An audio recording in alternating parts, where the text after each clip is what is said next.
الحمد لله نحمده ونستعينه ونستغفره ونؤمن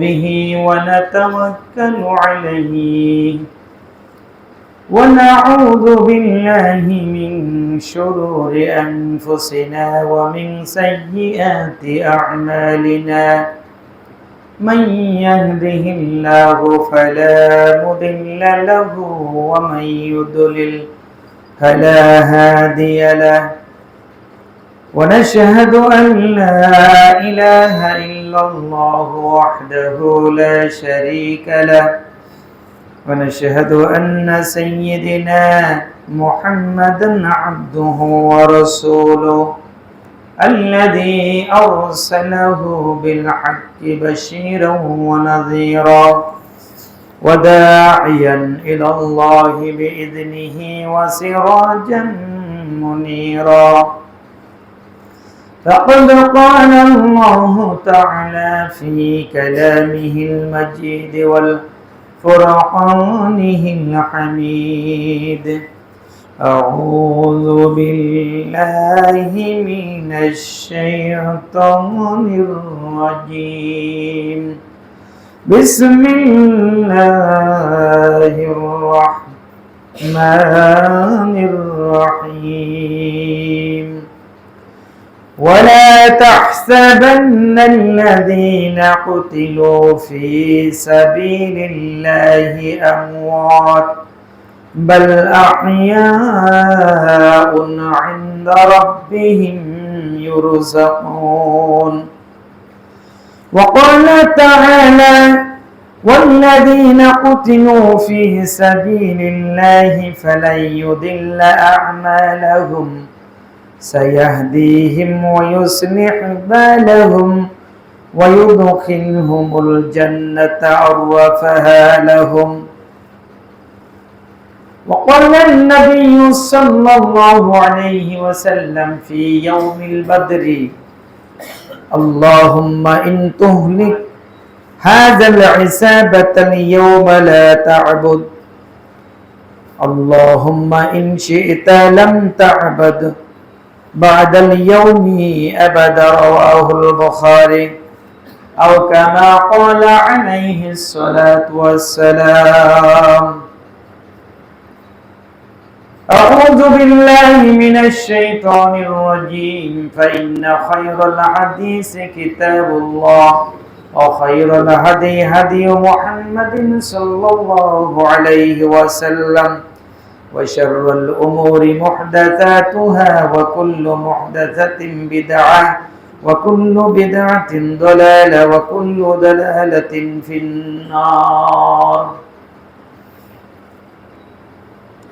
ঢেলান দেওয়া যাবে না, সামনে বসতে হবে।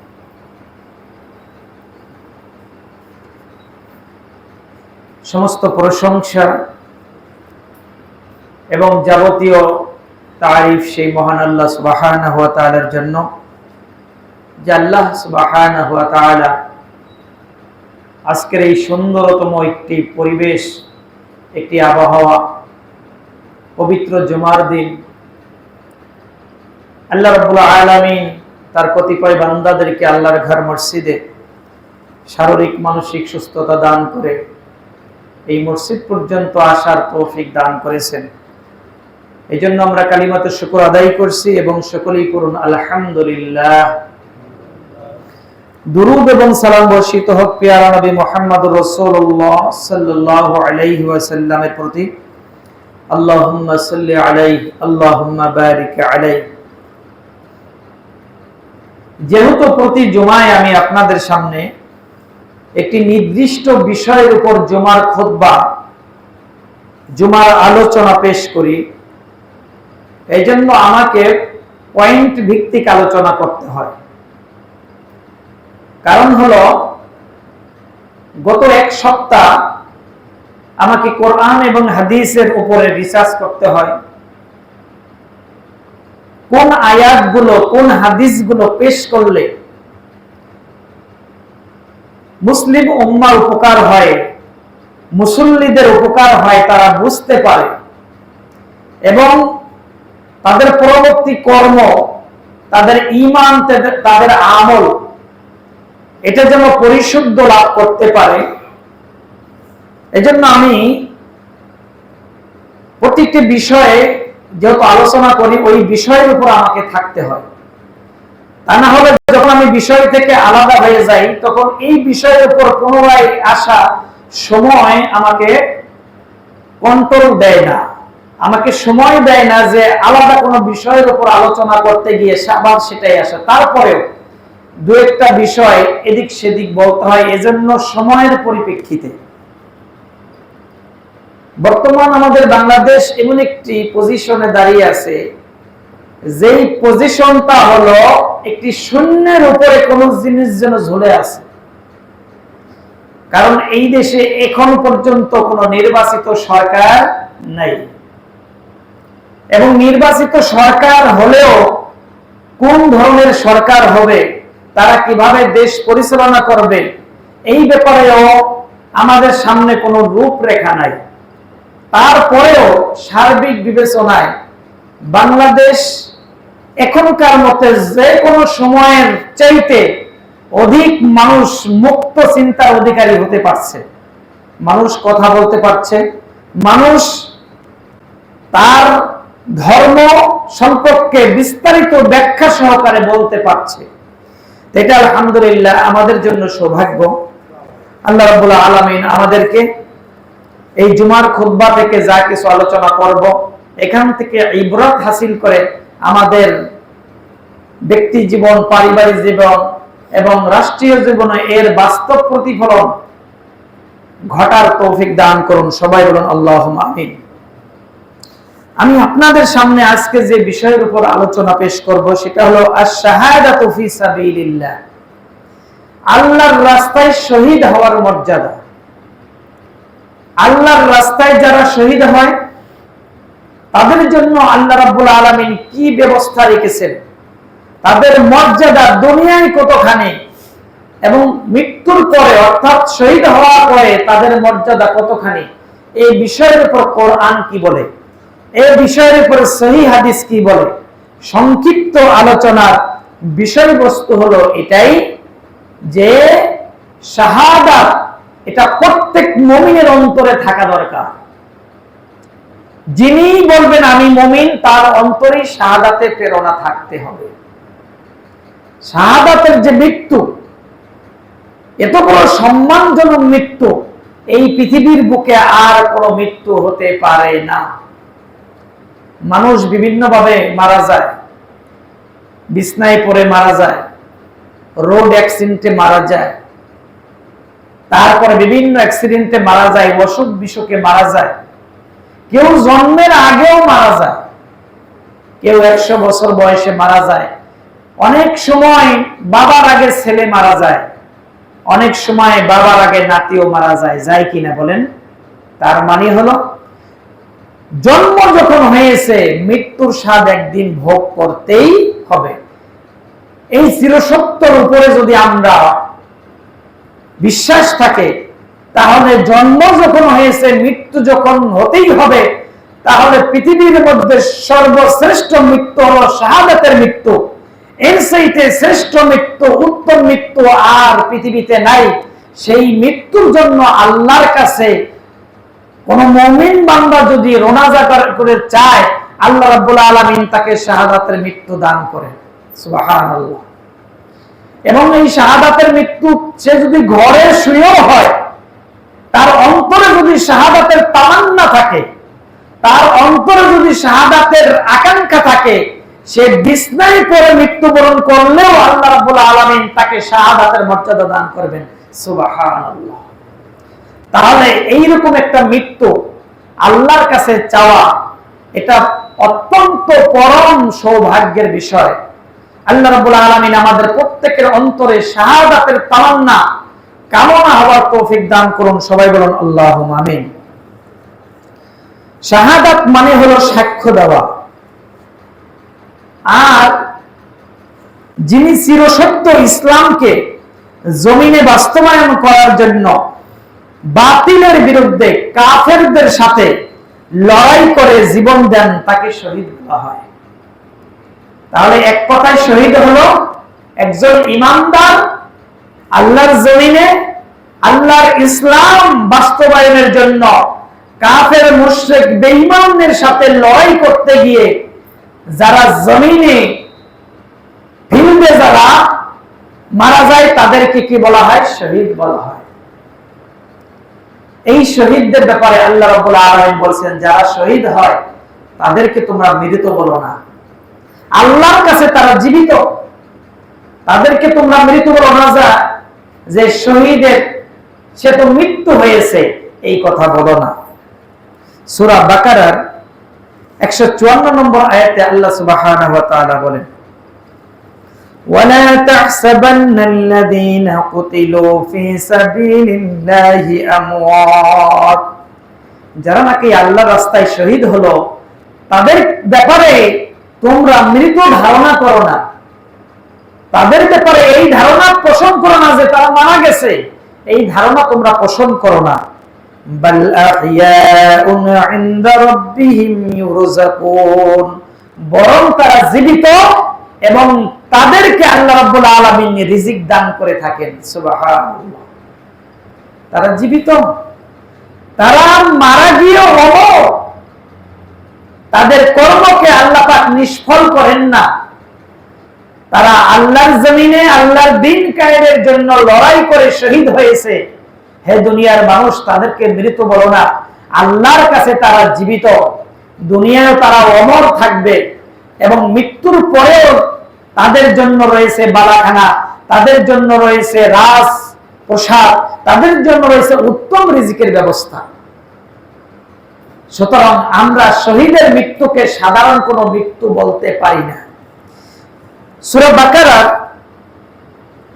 154 নম্বর আয়াত, আগের আয়াতটি ছিল সূরা আল ইমরানের 169 নম্বর আয়াত, আর সূরা বাকারার 154 নম্বর আয়াত আল্লাহ রাব্বুল আলামিন বলেন, ওয়ালা তাকুলু লিমান ইউকতালু ফি সাবিলিল্লাহি আমওয়াত, আর যারা আল্লাহর রাস্তায় নিহত হয়, মৃত্যুবরণ করে, তাদেরকে তোমরা মৃত বলো না।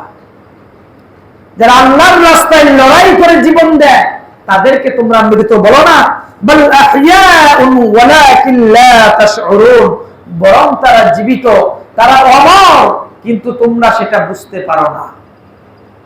তারা দুনিয়ার জমিনে অমর, মৃত্যুর পরেও তারা অমর, তাদের মর্যাদা সবচেয়ে বেশি। এমনকি নবী রাসূলরা পর্যন্ত শাহাদাতের তামান্না করত। নবী রাসূলরা হলো পৃথিবীর মধ্যে শ্রেষ্ঠ মানুষ, তাদের চাইতে নিষ্পাপ শ্রেষ্ঠ মানুষ পৃথিবীতে আর হতে পারে না। সেই নবী রাসূলরা এত শ্রেষ্ঠ হওয়ার পরেও তারা শাহাদাতের কামনা করেছেন। সুতরাং আমরা এটা বুঝতে পারি না, এই শাহাদাত দুনিয়ায় যারা শাহাদাত বরণ করেছে তারা স্মরণীয়, তারা বরণীয়। রাসূল আকরাম সাল্লাল্লাহু আলাইহি ওয়াসাল্লামের সময় কতগুলো যুদ্ধ হয়েছে, কতগুলো সাহাবায়ে কেরাম তারা শাহাদাত বরণ করেছেন। প্রত্যেকটা সাহাবীর জীবনী ইতিহাসে পাওয়া যায়। তারা আমাদের কাছে অমর, তারা ইসলামের জন্য জীবন দিয়েছেন, কিয়ামত পর্যন্ত তাদের নাম থাকবে, তাদের জন্য দোয়া করা হবে, তাদের জন্য আমরা দোয়া করে থাকি। সুতরাং শাহাদাতের মৃত্যু এটা সাধারণ কোনো মৃত্যু নয়। এই শহীদদের আল্লাহ রাব্বুল আলামিন তাদের কোনো পিছনের গুনাহ আল্লাহ রাব্বুল আলামিন ধরেন না, হিসাব করেন না। একমাত্র শহীদ যারা, তাদের পিছনের যত গুনাহ থাক, সেটা শিরক থাক, বেদাত থাক, জিনা থাক, ব্যভিচার থাক, চুরি থাক, মদ খাওয়া, সব যাবতীয় গুনাহ খাতা যাই থাক, শুধুমাত্র কালেমা পড়ে মুসলমান হয়ে কাফেরদের বিরুদ্ধে লড়াই করে শহীদ হয়েছেন, আল্লাহ রাব্বুল আলামিন তার পিছনের সকল গুনাহ মাফ করে দিবেন, কোনো হিসাব নেবেন না। সুবহানাল্লাহ বলবেন না? সুবহানাল্লাহ।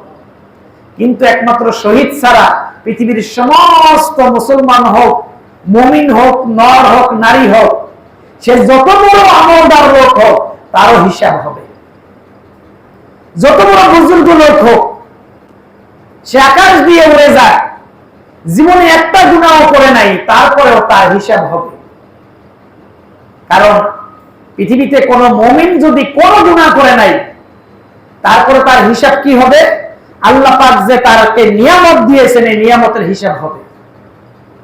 সুতরাং একমাত্র শহীদ যারা আল্লাহর রাস্তায় জীবন দেয়, তাদেরই কোনো হিসাব হবে না। সুবহানাল্লাহ। সূরা মুহাম্মদ আয়াত নম্বর 4 এবং 6, 4, 5, 6 আল্লাহ সুবহানাহু ওয়া তাআলা বলেন, ওয়াল্লাযীনা কুতিলু ফী সাবিলিল্লাহি ফালান ইউদিল্লা আমালাহুম। আর যারা আল্লাহর রাস্তায় জীবন দিল, তাদের কোনো আমল আল্লাহ বিনষ্ট করবেন না। ফালান ইউদিল্লা আমালাহুম, তাদের কোনো আমল আল্লাহ বিনষ্ট করবেন না।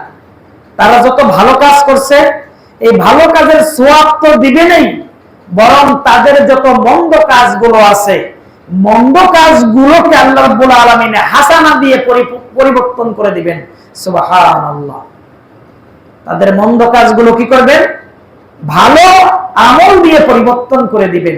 এটা শুধুমাত্র শহীদদের ব্যাপার, যারা আল্লাহর রাস্তায় জীবন দিল, আল্লাহর রাস্তায় এক ফোঁটা রক্ত ঝরালো, আল্লাহর রাস্তায় মায়ের খেলো, আল্লাহর রাস্তায় নির্যাতন হলো, আল্লাহর রাস্তায় গালি খেলো, আল্লাহর রাস্তায় বিভিন্ন ভাবে বয়কট তাদের করলো, আল্লাহর রাস্তায় তারা পেরেশানিতে পড়লো, আল্লাহর রাস্তায় তারা চিন্তা ভাবনা করলো, আল্লাহর রাস্তায় তারা ফিকির করলো। যে কোনো কাজ আল্লাহর রাস্তায় যদি করতে পারে, এক ফোঁটা রক্ত আপনার শরীর থেকে বের হলে কাল হাসরের ময়দানে এই রক্তের ফোঁটা জাহান্নামের আগুন তাকে স্পর্শ করতে দিবে না। এই রক্তের ফোঁটা, সুবহানাল্লাহ। রাসূল আকরাম সাল্লাল্লাহু আলাইহি ওয়াসাল্লাম বলেছেন, দুইটা ফোঁটা আল্লাহর কাছে এত প্রিয়, দুইটা ফোঁটা আল্লাহর কাছে এত প্রিয় যে এই দুইটা ফোঁটা ওই ব্যক্তির জন্য জাহান্নামের আগুন স্পর্শ করতে দিবে না। জাহান্নামের আগুন যেন নিভিয়ে দিবে দুইটা ফোঁটা। একটা ফোঁটা হলো জিহাদের ময়দানে ইসলামের শত্রুদের বিরুদ্ধে জিহাদ করতে গিয়ে তার শরীর থেকে যে রক্তের ফোঁটা ঝরেছে, আর ওই চোখ, যেই চোখ দিয়ে একমাত্র আল্লাহর ভয়ে চোখ বেয়ে ঝরঝর করে পানি ঝরেছে, এই দুইটা ফোঁটা কাল হাসরের ময়দানে তাকে জাহান্নামে যেতে বাধা দেবে, জাহান্নামের আগুনকে সে নিভিয়ে দিবে। সুতরাং ভয় কিসের মুমিন ভাইয়েরা? কোনো ভয় নাই। আজকে কোরআন এবং সহিহ সুন্নাহর আলোকে আমরা এই জমিনে প্রতিষ্ঠা করার জন্য আমাদের উপর বিভিন্ন ভাবে হুমকি ধমকি গালিগালাজ আসে, আমরা ধৈর্য ধারণ করি। বিভিন্ন ধরনের হুমকি আসে, আমাদেরকে মারবে, আমাদেরকে পিটাবে। মনে রাখবেন, আপনার আমার শরীরের এক ফোঁটা রক্ত যেদিন এই জমিনে ঝরবে, মনে করবেন সেই দিন এই জমিনে ইসলাম বিজয় লাভ করবে। সুবহানাল্লাহ। যেই দিন আপনার আমার শরীরে একটা লাঠির বাড়ি পড়বে, সেই দিন মনে করবেন যে এই জমিনে ইসলামের জন্য বিজয় লাভ করবে। মায়ের খাওয়া ছাড়া, রক্ত ঝরা ছাড়া, আল্লাহর পথে নিহত ছাড়া ইসলাম কোনোদিন প্রতিষ্ঠা হয় না এই পর্যন্ত। মিলাদের পরে গরম গরম মিষ্টি, আর দুরূদ শরীফ পড়ার পরে গরম গরম মিষ্টি, আর মৃত্যু ব্যক্তির 3 দিনের দিন আর 40 দিনের দিন ওই যে ফত্তা খাইয়া, কথা বলছেন না, এইভাবে ইসলাম কোনোদিন কায়েম হয় নাই। ইসলাম কায়েম হয়েছে তত্ত্ব বালুর উপরে, উত্তপ্ত জমিনের উপরে রক্ত ঝরার মধ্য দিয়ে, শহীদদের মাধ্যমে ইসলাম বিজয় হয়েছে যুগে যুগে। সম্মানিত হাজিরিন, সেই ইসলামের পথে আমাদেরকে ঈমান মজবুত করে টিকে থাকতে হবে, ধৈর্য ধারণ করতে হবে, প্রয়োজনে রক্ত দিতে হবে। ইনশাআল্লাহ আমরা পারবো কিনা বলেন? আল্লাহ রাব্বুল আলামিন আমাদের কবুল করুন, আমিন। সুতরাং এই যে যারা আল্লাহর পথে জীবন দিল, আল্লাহ রাব্বুল আলামিন ফালাইয়ুদিল্লা আমালাহুম, তাদের আমলগুলোকে বিনষ্ট করবেন না, তাদের আমলগুলোকে লালন পালন করে কাল হাসরের ময়দানে বড় ধরনের পুরস্কার দান করবেন এই শহীদদেরকে। সাইয়াহদিহিম, আর যারা জিহাদের ময়দান থেকে গাজী হয়ে ফিরল, আল্লাহ রাব্বুল আলামিন মৃত্যু পর্যন্ত তাদের সঠিক পথ দেখাবেন। এমন হবে না যে জিহাদের ময়দান থেকে ফিরে আসার পরে, গাজী হওয়ার পর সে কাফের হয়ে গেছে, এইরকম হবে না। সাইয়াহদিহিম, আল্লাহ পাক তাদেরকে পথ দেখাবেন। ওয়া ইউসলিহি বালাহুম, আর তাদেরকে একটি সুন্দর উত্তম জীবন যাপন দিবেন, তাদেরকে সংশোধন করবেন, তাদেরকে উত্তম একটি জীবন যাপন করার তৌফিক দিবেন। যারা আল্লাহর জমিনে দিন কায়েমের জন্য জিহাদের ময়দান থেকে গাজী হয়ে ফিরবে, তাদের জন্য এই পুরস্কার। ওয়ায়ুদখিলুহুমুল জান্নাহ, এরপর এই গাজীরা যদি স্বাভাবিক মৃত্যু পায়, তাদের জন্য এমন জান্নাত দান করবে আর রাফাহা লাহুম, যেই জান্নাতের সুসংবাদ তাদের আগেই দিয়ে দেওয়া হয়েছে। মৃত্যুর পরেই তাকে বলা হবে, ওই যে তোমার জন্য ওই জান্নাত, ভিআইপি জান্নাত, ওই জান্নাত তোমার জন্য। এই মৃত্যু হওয়ার সাথে সাথেই তাকে ওই জান্নাতের সুসংবাদ তাকে দিয়ে দেওয়া হবে, এটা সে জেনে যাবে। বরং সাহাবায়ে কেরাম রাদিয়াল্লাহু আনহুম তাদের ভাষ্য মতে, যখনই তারা জিহাদের ময়দানে যেত, যারা যারাই শহীদ হতো, তারা বলে গেছেন, আমি যেন জান্নাতের ঘ্রাণ আমার নাক দিয়ে পাচ্ছি। সুবহানাল্লাহ, তারা শহীদ হওয়ার আগে জান্নাতের ঘ্রাণ তারা পেয়েছেন। সুতরাং তাদেরকে আগে জানিয়ে দেওয়া হবে যে জান্নাত তাদের জন্য, এই ভিআইপি জান্নাত তাদের জন্য প্রস্তুত করে রাখা হয়েছে। আপনারা জানেন, বদরের যুদ্ধ ছিল ইসলামের সর্বপ্রথম যুদ্ধ, যেই যুদ্ধ পিতা পুত্রের বিরুদ্ধে, চাচা ভাতিজার বিরুদ্ধে, ছেলে বাবার বিরুদ্ধে, বন্ধু বন্ধুর বিরুদ্ধে, এইরকম একটি ভয়ঙ্কর যুদ্ধ, যেই যুদ্ধটা একদিকে মুমিন, অন্যদিকে কাফের। মুমিনদের ভিতরে বাবা আছে, কাফেরের মধ্যে কি আছে? তার সন্তান আছে। মুমিনদের মধ্যে ভাতিজা আছে, কাফেরের মধ্যে চাচা আছে। মুমিনদের মধ্যে ভাই আছে, আপন ভাই, কাফেরের মধ্যে আপন ভাই আরেকজন আছে। আপনি চিন্তা করছেন, এইরকম ভাই ভাইয়ের সাথে, চাচা ভাতিজার সাথে, পিতা পুত্রের সাথে সম্মুখ যুদ্ধ কেমন যুদ্ধ হতে পারে? একদিকে কাফের, অন্যদিকে মুমিন।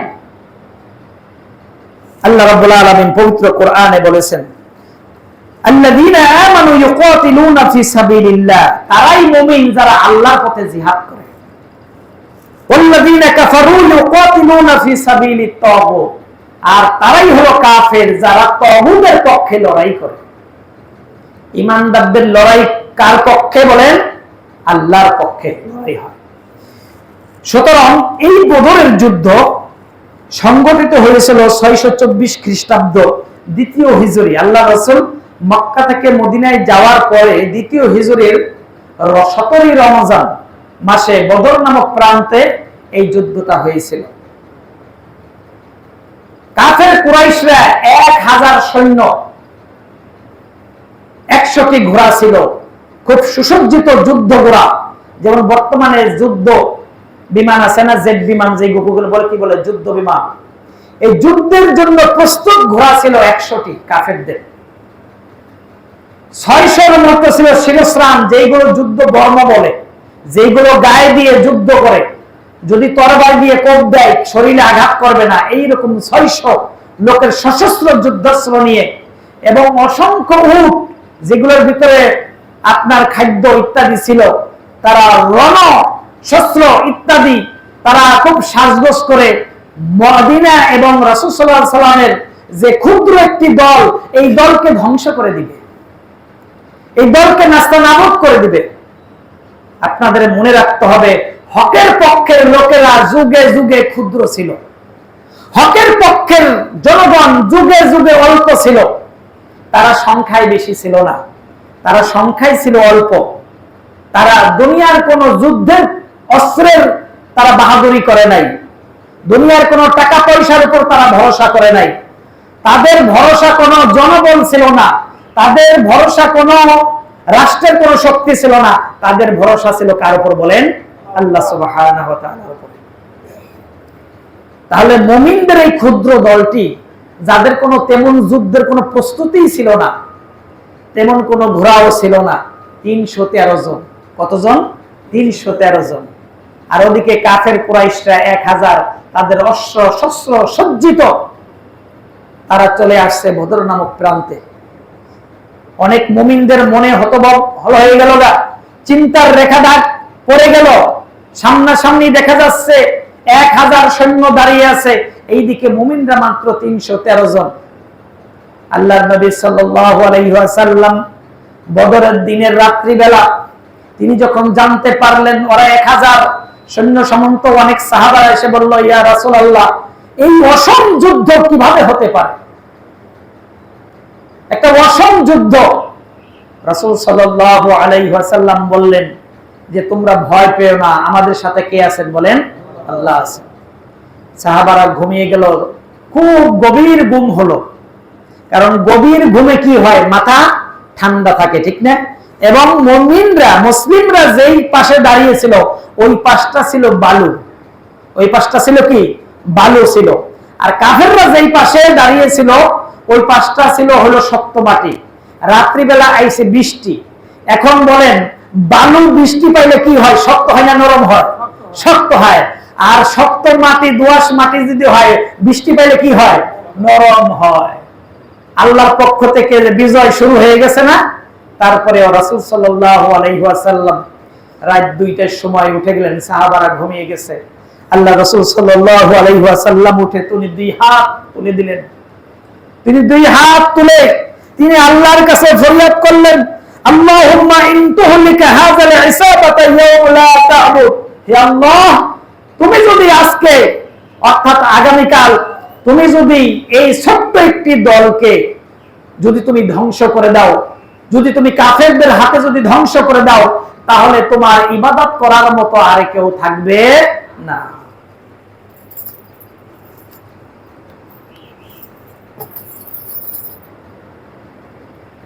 আল্লাহর নবী এইভাবে ফরিয়াদ করলেন, হে আল্লাহ, তোমার ইবাদত করার মতো কেউ থাকবে না, আমরা শহীদ হয়ে যাব, আমরা আমাদের মর্যাদা পেয়ে যাব, কিন্তু আমাদের যদি কাফেরদের হাতে আমাদের যদি শেষ করে দাও, তোমার ইবাদত করার মতো, তোমার কালেমাকে জমিনে উদ্যয়ন করার মতো তো কেউ থাকবে না। হে আল্লাহ, তুমি আমাদেরকে ধ্বংস করো না। আল্লাহর নবী আরো দোয়া করেন, আল্লাহুম্মা ইন শি'তা লাম তা'বুদ। হে আল্লাহ, তুমি যদি চাও যে আমরা ধ্বংস হয়ে যাই, বাদাল ইয়াউমি আবাদা, তুমি যদি চাও যে আমরা ধ্বংস হয়ে যাই কাফেরদের হাতে, তাহলে আজকের পর থেকে তোমার ইবাদত করার আর কেউ থাকবে না। কিন্তু তুমি আমাদের কদমকে মজবুত করো, আমাদের ঈমানকে মজবুত করো, আমাদের কদমকে মজবুত করো। সুতরাং এই কথা আল্লাহর রাসূল বলতে বলতে তার হাত এত উপরে উঠালেন যে তার গায়ের যে চাদর ছিল, চাদরটা জমিনে পড়ে গেল। আবু বকর রাদিয়াল্লাহু তাআলা আনহু তিনি পিছন দিক থেকে লক্ষ্য করলেন এবং তিনি এসে রাসূলের গায়ে চাদরটা জড়িয়ে দিলেন আর বললেন, ইয়া রাসূলুল্লাহ হাসবুক। হে আল্লাহর নবী, যথেষ্ট হয়েছে, হে আল্লাহর নবী, যথেষ্ট হয়েছে, হে আল্লাহর নবী, যথেষ্ট হয়েছে।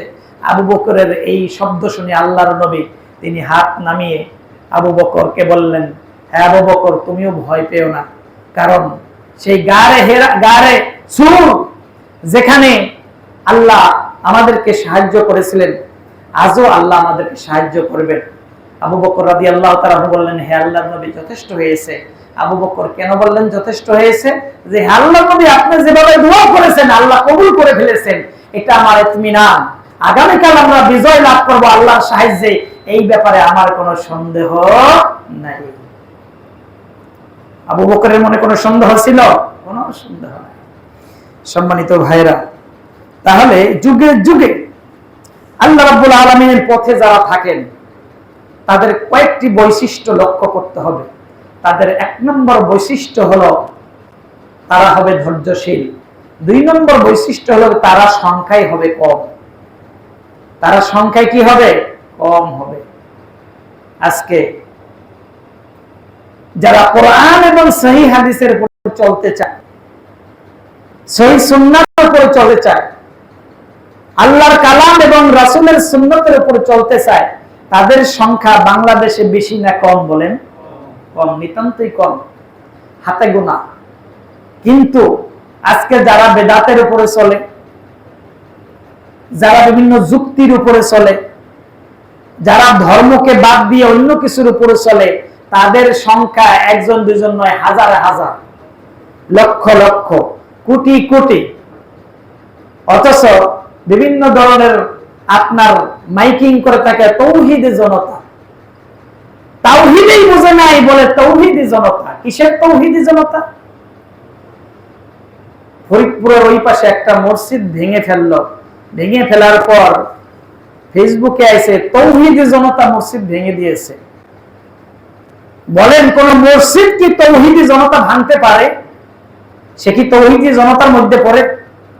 যার অন্তরে আল্লাহর ভয় যদি থাকে, যার অন্তরে আল্লাহর কালাম যিনি বিশ্বাস করেন, রাসূলের সুন্নাত দাবি করেন, সে কি কোনো মসজিদ ভাঙতে পারে যেখানে আল্লাহকে সেজদা দেওয়া হয়? অথচ মসজিদ ভাঙে আর বলে যে আমরা তৌহিদি জনতা। কিসের তৌহিদি জনতা? এটা যেন ওই আপনার বোতলের ভিতরে মদ, তার উপরে লেখা হালাল মদ। তার উপরে লেখা কি? হালাল মদ। মদ কি কখনো হালাল হয়? মদ কখনো হালাল হতে পারে না। তার উপরের লেভেলে যতই লেখা থাকে হালাল, হালাল। সুতরাং অন্তরের ভিতরে শিরক এবং বিদআত হাজার হাজার লোক নিয়ে মসজিদ ভেঙে দিয়ে বলে তৌহিদি জনতা, এর চাইতে নিকৃষ্ট মানুষ পৃথিবীতে আর হতে পারে না। সুতরাং মসজিদ ভাঙা নয়। আসুন আমরা সম্প্রীতি, আসুন আমরা ভালোবাসার দৃষ্টিতে মানুষকে বুঝাই, মানুষকে বুঝের মাধ্যমে দ্বীনের দাওয়াত দেই। সুতরাং কাউকে হ্যারাসমেন্ট করে, কাউকে কষ্ট দিয়ে, কাউকে অপমান করে, কাউকে গালিগালাজ করে ইসলাম প্রতিষ্ঠা পৃথিবীতে হয় নাই। ইসলাম প্রতিষ্ঠাতা হয়েছে মহব্বতে, ভালোবাসা দিয়ে, ইত্যাদি দিয়ে ইসলাম প্রতিষ্ঠা হয়েছে। সুতরাং আল্লাহর রাস্তায় শহীদ হতে পারলে তার কপাল খুলে গেল, তার ভাগ্য খুলে গেল। এই শহীদের তামান্না অন্তরে থাকতে হবে। উমর রাদিয়াল্লাহু তাআলা আনহু তিনি বারবার তার দোয়ার মধ্যে দুইটি কথা বেশি বেশি বলতেন। একটি দোয়া করতেন তিনি বেশি বেশি, ওমর রাদিয়াল্লাহু তাআলা আনহু, হে আল্লাহ, তুমি যখন আমাকে মৃত্যু দিবে, আমাকে আল্লাহর নবীর এই মদিনায় আমাকে মৃত্যু দিবা। কারণ ওমর পৃথিবীর বিভিন্ন রাষ্ট্রে যেত, কোন দেশে যাওয়ার পর মৃত্যু হয়ে যেত বলা যেত না, মানুষের মৃত্যু কোথায় হয় জানা যায় না। কিন্তু ওমর রাদিয়াল্লাহু বলতেন যে এই মদিনায়, এই রাসূলের দেশে যেন আমার মৃত্যু হয়। দুই নম্বর দোয়াটা করতেন, হে আল্লাহ, আমার যেন শহীদের মৃত্যু হয়, আমার মৃত্যুটা যেন শহীদের মৃত্যু হয়। সুবহানাল্লাহ। বাংলাদেশেরও একজন মুফাসসিরিনে কোরআন আল্লামা দেলোয়ার হোসেন সাইদি, উনি প্রায় মাহফিলগুলোতে বলতেন যে হে আল্লাহ, আমাকে শহীদের মৃত্যু দিন। আল্লাহ তো ইচ্ছা করলে তাকে স্বাভাবিক দিতে পারতেন, মৃত্যু দিতে পারতেন, কিন্তু জালেমের কারাগারে দীর্ঘ 13টি বছর জীবন যাপন করার পর শেষ পর্যন্ত ডাক্তারদের মাধ্যমে তাকে দুনিয়া থেকে বিদায় দেওয়া হয়েছে। সুতরাং যারা শহীদের মৃত্যু কামনা করে, আল্লাহ রাব্বুল আলামিন তাদেরকে শহীদের মৃত্যু দান করেন। তারা মৃত্যু নয়, তারা দুনিয়ায় অমর। তাদেরকে মৃত্যু বলা যাবে না, তারা শহীদ, তারা অমর। তারা দুনিয়ার জমিনেও তারা মর্যাদাবান, আখিরাতের ময়দানেও তারা মর্যাদাবান। এজন্য শাহাদাতের মর্যাদা হলো এই পারে দুনিয়া, ওই পারে জান্নাত। শাহাদাতের মৃত্যুটা হলো এই পারে দুনিয়া, ওই পারে জান্নাত। মৃত্যু হলেই জান্নাত, নিশ্চিত জান্নাত, কোনো ভুল নাই, কোনো হিসাব নাই। সামুরা বিন জুনদুব রাদিয়াল্লাহু তাআলা আনহু, সহিহুল বুখারী 2791 নম্বর হাদিস, আল্লাহর নবী সাল্লাল্লাহু আলাইহি ওয়াসাল্লাম তিনি বলেছেন, রাআইতুল লাইলাতা রাজুলাইনি আতানিয়া ফাসউইদান বিশজারাতি, যে আমি স্বপ্নে দেখলাম যে দুইজন ফেরেশতা আসলো আমার কাছে, এসে একটা বিশাল প্রকাণ্ড একটি গাছ, সেই গাছের উপর উঠা আমাকে নিয়ে গেল। আমি স্বপ্নে দেখলাম, কারণ নবীদের স্বপ্ন কি ওহী, ঠিক না? নবীদের স্বপ্নটা কি? ওহী। আমি দেখলাম স্বপ্নে আমাকে দুইজন ফেরেশতা এসে আমাকে একটি গাছের উপরে নিয়ে গেল। ফাদখুলানি দারুন হিয়া আহসানু ওয়া আফদালু, এবং আমাকে এমন একটি ঘরের ভিতরে প্রবেশ করালো যেই ঘরটা হলো পৃথিবীর মধ্যে আপনার সবচেয়ে উত্তম এবং উৎকৃষ্ট, অর্থাৎ সবচেয়ে উত্তম এবং একটি উৎকৃষ্ট সৌন্দর্যমণ্ডিত একটি ঘরের ভিতরে আমাকে প্রবেশ করালেন। লাম আরা কাত্তুন আহসানু মিনহা, এইরকম সৌন্দর্য, এইরকম শোভামণ্ডিত ঘর আমি পৃথিবীতে দেখি নাই। আল্লাহ রাসূল বলেন যে আমি স্বপ্নে দেখলাম আমাকে এইরকম একটি গাছের উপরে নিয়ে আমাকে একটি ঘরের ভিতরে প্রবেশ করালো, সবচেয়ে উত্তম এবং উৎকৃষ্ট ঘরে। রাসূল সাল্লাল্লাহু আলাইহি সাল্লাম বললেন যে ফেরেশতাদেরকে বললেন যে এই ঘরটি কাদের জন্য? ফেরেশতাদের এই ঘরটি কাদের জন্য আমাকে বলো তো। ওই দুই ফেরেশতা জবাব দিল, আম্মা হাযিহি দারু ফাদারু শুহাদা, বলেন সুবহানাল্লাহ, এই ঘরটি হলো একমাত্র শহীদদের জন্য। সুবহানাল্লাহ, এত সুন্দর ঘর আল্লাহর নবী বলেন আমি জীবনে দেখি নাই। ফেরেশতারা বলল এই ঘরটি হলো যারা আল্লাহর জমিনে দিন কায়েমের জন্য কাফেরদের বিরুদ্ধে লড়াই করতে গিয়ে নিজের জীবন দিয়েছেন, তারাই এই ঘরে অবস্থান করবে। সুতরাং ধর্মের জন্য, ধর্মকে প্রতিষ্ঠা করার জন্য, কোরআনকে প্রতিষ্ঠা করার জন্য, সহিহ সুন্নাহকে প্রতিষ্ঠা করার জন্য যারাই জীবন দিবে তাদের জন্য এই ঘর আল্লাহ রাব্বুল আলামিন প্রস্তুত করে রেখেছেন। আল্লাহ রাব্বুল আলামিনের সেই ঘরের আমাদের মালিক বানান, সবাই বলুন আল্লাহুম্মা আমিন। সহিহুল বুখারী 2795 নম্বর হাদিস, আনাস বিন মালিক রাদিয়াল্লাহু তাআলা আনহু থেকে বর্ণিত, রাসূলুল্লাহ সাল্লাল্লাহু আলাইহি ওয়াসাল্লাম বলেছেন, মা মিন আবদিন ইয়ামুতু লাহু ইনদাল্লাহি খায়রুন, এমন কোন বান্দা নাই, আল্লাহর বান্দা নাই যে বান্দারা ইয়াসুররুহু আইয়ারজিউ ইলা দুনিয়া, জান্নাতে যাওয়ার পর ফিরে দুনিয়ায় আসতে চাইবে, এইরকম কোন বান্দা পৃথিবীতে হতে পারে না। অর্থাৎ যারাই জান্নাতে যাইবে, জান্নাতে যাওয়ার পরে তারা আর পৃথিবীতে আসতে চাইবে না। তাদেরকে বলা হবে যে দেখো তোমরা পৃথিবীতে যা কিছু দেখছো, পৃথিবীর যাবতীয় সম্পদ, যাবতীয় ঘরবাড়ি, যাবতীয় জমি, টাকা পয়সা সব কিছু তোমাদের দিব, এই জান্নাত থেকে আরেকবার কি দুনিয়ায় যাইবে? তারা বলবে যে না, কারণ জান্নাতের নাজ নিয়ে পড়তে কোন ব্যক্তি কি আবার দুনিয়ায় আসতে চাইবে? চাইবে না। কোন ব্যক্তি দুনিয়ায় আসতে আর চাইবে না, ইল্লা শহীদ, তবে শহীদরা আসতে চাইবে। যারা শাহাদাতের মাধ্যমে দুনিয়া থেকে বিদায় নিয়েছে, জান্নাত পেয়েছে, তারা কি আবার দুনিয়ায় আসতে চাইবে। ইল্লা শহীদ, তবে শহীদরা তারা আসতে চাইবে। কারণ লিমা ইয়ারা মিন ফাদলিশ শুহাদা, কারণ সচক্ষে জান্নাতে যাওয়ার পর শহীদদের যে মর্যাদা, এটা সচক্ষে দেখার পরে তারা বলবে হে আল্লাহ আমাদেরকে আবার দুনিয়ায় পাঠাও, আবার আমরা লড়াই করে শহীদ হয়ে আবার জান্নাতে যাই। সুবহানাল্লাহ, একমাত্র শহীদরাই বলবে হে আল্লাহ আমাদেরকে দুনিয়ায় আবার পাঠাও, কারণ শহীদের মতো মর্যাদা জান্নাতে আর কোন ব্যক্তির নাই। তারা আসতে চাইবে আমাদেরকে দুনিয়ায় পাঠাও। ফাইন্নাহু ইয়াসিররুহু আইয়ারজিআ ইলা দুনিয়া ফায়াকতুলু মাররাতান উখরা, তারা বলবে যে আল্লাহ আমাদেরকে দুনিয়ায় আবার পাঠাও, যাতে করে আমরা দুনিয়ায় আবার লড়াই করে আমরা আবার জান্নাতে আসতে পারি, আবার লড়াই করে আমরা জান্নাতে আসতে পারি। জান্নাতে যাওয়ার পর একমাত্র শহীদ ছাড়া কেউ দুনিয়ায় আসতে চাইবে না, কারণ দুনিয়ার মতো পচা, দুনিয়ার মতো দুর্গন্ধ, দুনিয়ার মতো ধোঁকাবাজ, দুনিয়ার মতো নির্লজ্জ, দুনিয়ার মতো অশান্তি জায়গা আর হতে পারে না। অথচ এই দুনিয়ার মধ্যেই আমরা বালাখানা তৈরি করে এখানেই আমরা জান্নাতের একটা উপায় উপকরণ খুঁজতেছি। দুনিয়াটাকে আমরা জান্নাতের উপকরণ আমরা মনে করতেছি, কিন্তু এই দুনিয়া আল্লাহ রাব্বুল আলামিন বলেছেন ওয়ামাল হায়াতুদ দুনিয়া ইল্লা মাতাউল গুরুর, দুনিয়া হলো একটা ধোঁকাময় জায়গা।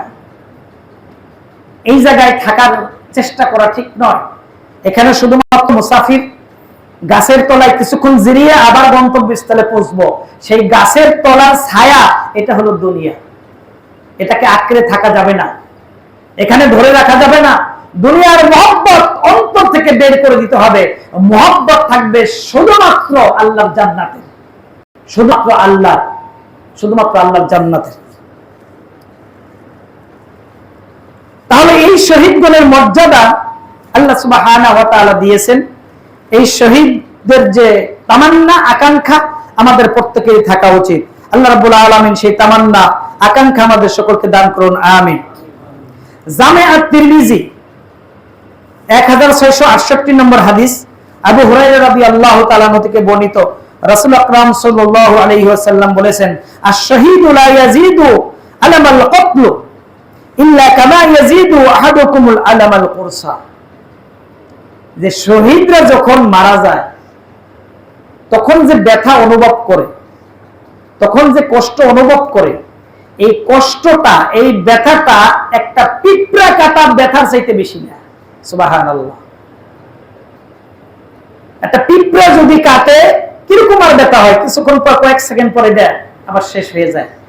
শহীদদের যে মৃত্যু, শহীদদের যে মৃত্যুর যে সময় যে ব্যথা, এটা একটা পিঁপড়া কাটা ব্যথার চাইতে বেশি কিছু না। তাহলে শহীদ হওয়ার জন্য আমাদের কত ভয়। এক ইমাম সাহেব, খতিব সাহেব তার মুসল্লিদেরকে জিজ্ঞেস করছিল যে আপনারা জান্নাত পেতে চান কে কে? সবাই হাত তুলছে, কারণ জান্নাত পেতে চায়, এটা না পাইতে চায় কিনা। কোন এক মাহফিলে কয়েকজন হিন্দু আসলো, তাদের বলছে যে বক্তা বলছে আপনারা জান্নাত পেতে চান কেন? হিন্দু হাত উঠেছে যে আমরাও জান্নাত পেতে চাই। সব মুসল্লিরা হাত উঠাইছে। এবার খতিব সাহেব দ্বিতীয় প্রশ্ন করলো, শহীদ হওয়ার জন্য প্রস্তুত আছেন কয়জন? এখন একজন হাত উঠায় না। শহীদ হতে প্রস্তুত না, শহীদ হওয়ার জন্য রাজি না, জান্নাতে যাওয়ার জন্য রাজি। তাহলে আল্লাহ রাব্বুল আলামিন মৃত্যু ছাড়া, ঈমানে মৃত্যু ছাড়া কি জান্নাত দিবেন? বলে কখনোই দিবেন না।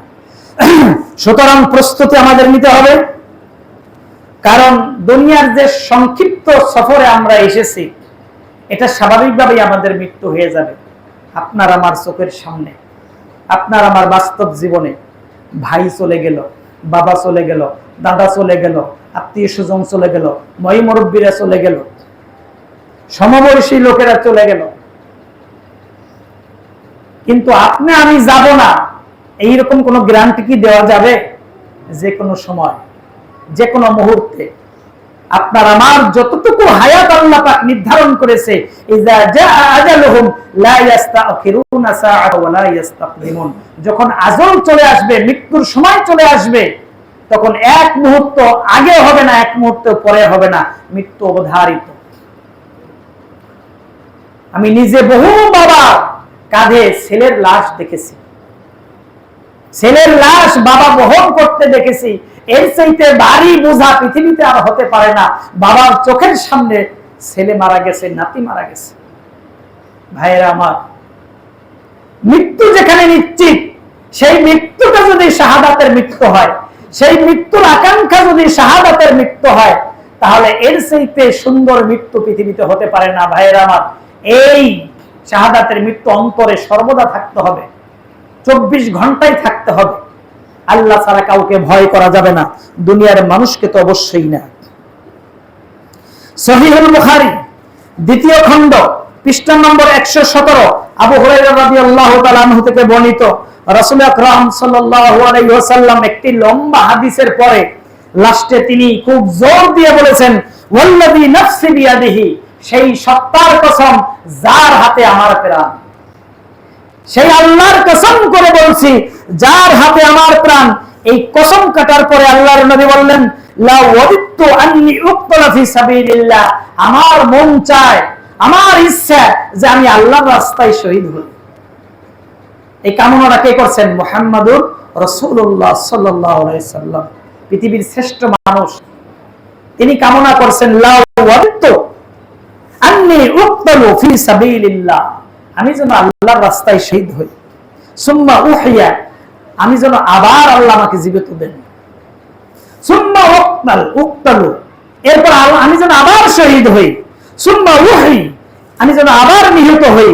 সুম্মা উকতালু, আমি যেন আবার শহীদ হই, আবার নিহত হই। এইভাবে 4 বার শহীদের কথা এবং 4 বার জীবিত হওয়ার কথা আল্লাহর নবী তিনি বলে গেছেন। যেই নবী মুহাম্মদুর রাসূলুল্লাহ সাল্লাল্লাহু আলাইহি ওয়াসাল্লাম, তিনি শাহাদাতের যে মর্যাদা, তিনি তো সচক্ষে তার কাছে ভাসমান ছিল, বাস্তব জগৎটা তার সামনে ছিল। তিনি শাহাদাতের মর্যাদার দিকে খেয়াল করে তিনি বলছেন, আমার মনে চাই যেন আমি শহীদ হই, আবার জীবিত হই, আবার শহীদ হই, আবার জীবিত হই। তাহলে শহীদদের আকাঙ্ক্ষা নবী রাসূলরা করেছেন, যাদের পিছনের সামনের গুনাহ মাফ, তারা যাদের স্বাভাবিক মৃত্যুই জান্নাতুল ফেরদাউস। সুতরাং আপনার আমার আমলের ভিতরে তেমন কিছুই নাই, আপনার আমার আমলের ভিতরে আল্লাহর দেওয়া বিধানের তেমন কিছুই নাই। এই টুটাফাটা কিছু ইবাদত করি, তার অধিকাংশ ইবাদত লোক দেখানো, তার অধিকাংশ দান খয়রাত করি লোক দেখানো, তার অধিকাংশ নামাজ রোজা হজ যাকাত করি লোক দেখানো। তাহলে এই লোক দেখানো ইবাদত, এই টুটাফাটা ইবাদত, এইগুলো আল্লাহর রহমত ছাড়া কাল হাসরের ময়দানে আমরা জান্নাত কামনা কি করতে পারি বলেন? কখনোই করতে পারি না।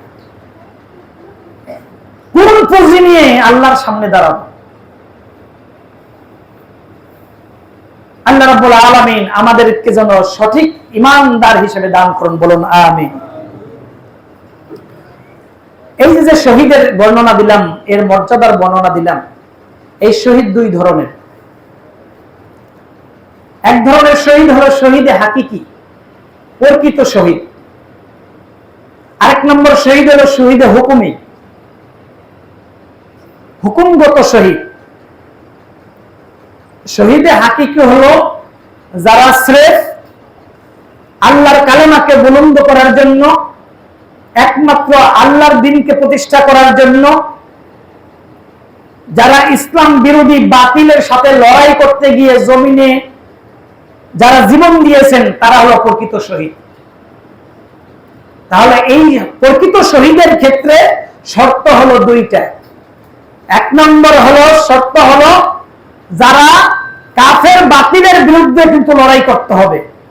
দুই নম্বর হলো একমাত্র আল্লাহর জন্য লড়াই করা, আল্লাহর জন্য লড়াই করা, বাতিলের বিরুদ্ধে লড়াই করা। এই অবস্থায় সে যদি মারা যায়, যদি জীবন দেয়, এরা শহীদে হাকিকি, এরা হলো প্রকৃত শহীদ। এই শহীদদের কোনো হিসাব নাই, এই শহীদদের গুনাহ খাতা আল্লাহ মাফ করে দিবেন, এই শহীদদেরকে উৎকৃষ্ট জান্নাত দান করবেন। দুই নম্বর শহীদ হলো শহীদে হুকুমি, এটাও এক ধরনের শহীদ।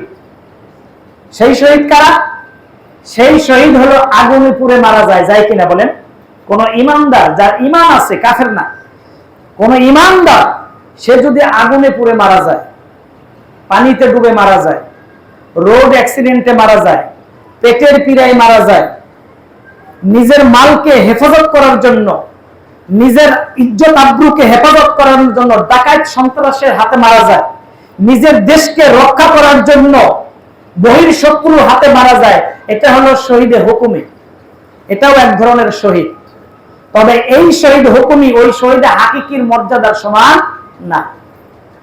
এরাও কিন্তু শহীদ, দেশের জন্য জীবন দিয়েছে, তারপর নিজের ধন সম্পদ রক্ষা করার জন্য ডাকাত সন্ত্রাসের হাতে জীবন দিয়েছে। তারপরে আপনার পেটের পীড়া, হঠাৎ করে এইরকম ভাবে সে কি করছে, মারা গিয়েছে, কলেরায় মারা গিয়েছে, মহামারীতে মারা গিয়েছে, অ্যাক্সিডেন্টে মারা গিয়েছে। এটাও আল্লাহর নবী বলেছেন এরাও এক ধরনের শহীদ। তাদের জন্য কতটা উপকার? তাদের জন্য উপকার হলো সে যদি ইমানদার হয় আর আমলটা মোটামুটি ভালো হয়, আর এই যে যেই কয়টা কথা বললাম, এই অবস্থায় যদি মারা হয়, কাল হাসরের ময়দানে এই মৃত্যুর কারণে আল্লাহ পাক, আল্লাহ রাব্বুল আলামিন তাকে রহমত দান করবেন, তাকে অনেক বিষয় ছাড় দিবেন এবং তাকে জান্নাতে যাওয়ার জন্য বিভিন্ন ওসিলা খুঁজবেন। আল্লাহ রাব্বুল আলামিন তার জন্য একটি জান্নাতের ব্যবস্থা করে দিবেন। কিন্তু 1971 সালে বাংলাদেশের দামাল ছেলেরা তারা কি করছে, দেশে হেফাজত করার জন্য কি করছে, তারা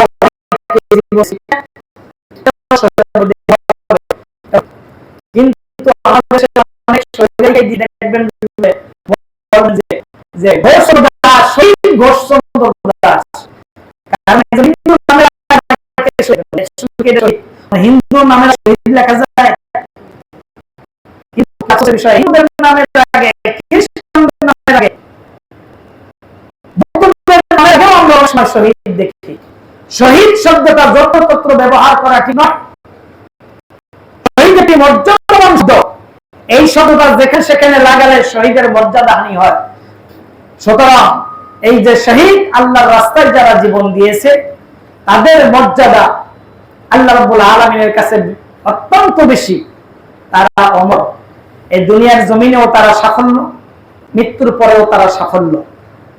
তাদের পিছনের গুনাহ খাতাগুলো আল্লাহ পাক মাফ করে দিবেন। সমস্ত মানুষের হিসাব হলেও শহীদদের আল্লাহ রাব্বুল আলামিন হিসাব নেবেন না।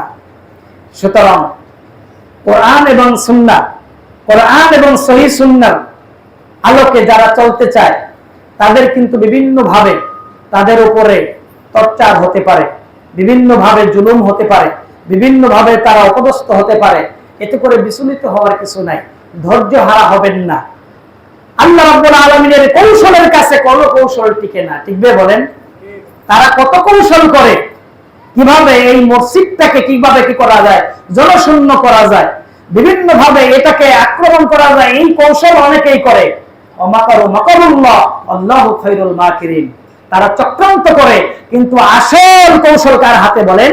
আল্লাহ রাব্বুল আলামিনের হাতে। যেহেতু আপনার কি হয়ে যায়, অধৈর্য হয়ে যায়, কিন্তু মনে রাখবেন না আপনার আমার চিন্তার আগে কৌশল করেন কে? আল্লাহ সুবহানাহু ওয়া তাআলা। আল্লাহর উপর ভরসা রাখেন, আল্লাহর উপরে ভরসা রাখেন। এই জন্য একজন ভালো ইসলামিক স্কলার বলেছে যে আপনারা ভয় পাবেন না, কোরআন এবং হাদিসের, সহিহ হাদিসের উপরে আছেন, থাকবেন। এইভাবে যতদিন থাকবেন মনে রাখবেন আপনাদের গায়ে যদি একটা আঘাত পড়ে তাহলে মনে করবেন যে কোরআন এবং সহিহ সুন্নাহ আরো বেশি বিজয় লাভ করবে। সুবহানাল্লাহ। সুতরাং আমাদের ভয় পাওয়ার কিছু নাই। লা তাকশাউন নাসা ওয়াকশাউনি। আল্লাহ পাক বলেন তোমরা মানুষকে ভয় করো না, ভয় করো কাকে? আল্লাহ সুবহানাহু ওয়া তাআলাকে। সেই শহীদের মর্যাদা, সেই শহীদের যে কিয়ামত, সেই আল্লাহ রাব্বুল আলামিন আমাদের দান করুন। আমিন। আকুলু কওলি হাযা আস্তাগফিরুহু ইন্নাহু ওয়াল গফুরুর রহিম। যারা সুন্নাত পড়েন না পড়েন।